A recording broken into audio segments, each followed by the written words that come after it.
Uri ng mga nagsasakay ng jeep.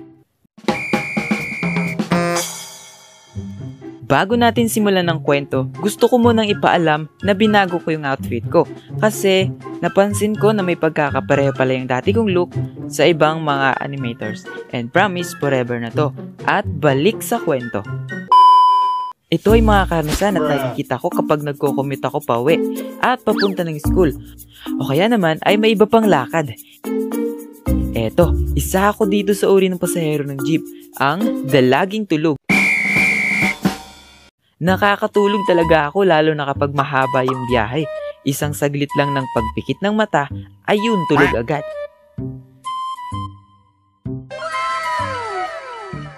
Wow!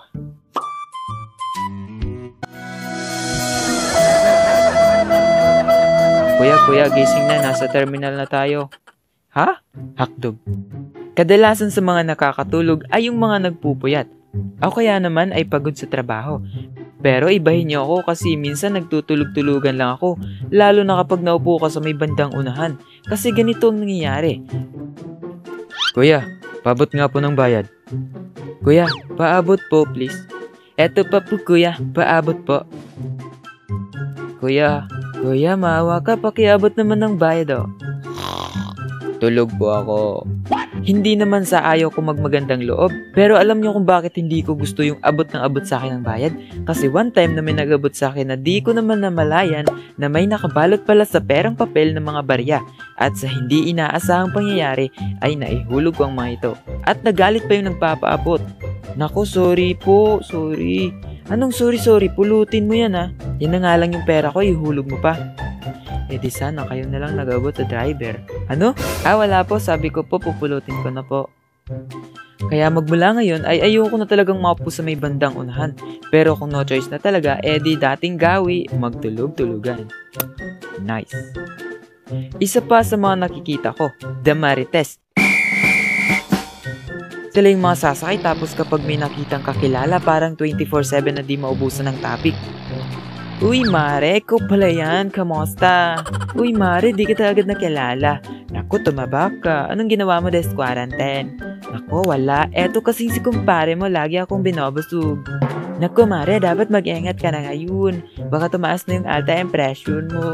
Ha? Impression? Baka depression? Ano ka ba? Basta sakit yon. Mama, para na po sa may kanto. Naku Mare, hanggang deto na lang ako ha. Sige Mare, ingat ka. Sige. Talugay buhok. Eto isa pa to sa kinaiinisan ko. Naranasan mo rin bang may makatabi kang babaeng nakalugay ang buhok? Kapag umandar na yung jeep, sumasagi yung buhok sa mukha mo. Minsan pumupulupot pa sa leeg o kaya naman nakakain mo na. Ate, anong gusto mo? Pangtali o gunting? Ha? What talking about? Dakilatis Queen. Maaaring hindi mo naman siguro naranasan ang matignan ng masama, pero ako kasi ay may namamasdan sa ilang mga pasahero. Yung bang parang kinikilatis ka at tinitignan mula ulo hanggang paa. Kulang na lang bigyan mo sila ng magnifying glass. Ate, gusto mo magnifying glass? Baka hindi mo pa nakita yung hinahanap mo. Hindi na. Sawa na akong humanap sa taong hindi naman ako yung hanap. Ow! Daputok. Isa sa mga naranasan ko ay yung may makatabi akong ang lakas ng putok. Nagkakaroon ng kakaibang halimuyak, lalo na kapag humawak pa siya sa hawakan at papunta pa sa iyo yung hangin. What a smell! Hindi ko naman sa sinasabing hindi rin ako nagkaroon ng putok, pero at least nagtatawas ako at balaga na ako sa aking sarili. 1, 2, 3. Throwback noong high school days. Kaming magbabarkada kapag wala kaming perang pamasahe. Nagwa 1, 2, 3 kami. Madali lang. Sasakay ng jeep pero sasabit lang kami para mabilis makatakas. Basta't walang konduktor. Ano mga pre? Handa na? Sige pre, para mo na. Para. Takbo na mga pre! Hoy, mga bata! Bayad ninyo! So ayun guys, sana nagustuhan ninyo ang ating kwento. Maraming salamat sa inyong panunood. Okay, shoutout kay Cartoon Videos Uploader, kay Himmel Lozada, Nico Ma Animation at Raven Angelo Corralde. Maraming salamat sa inyo.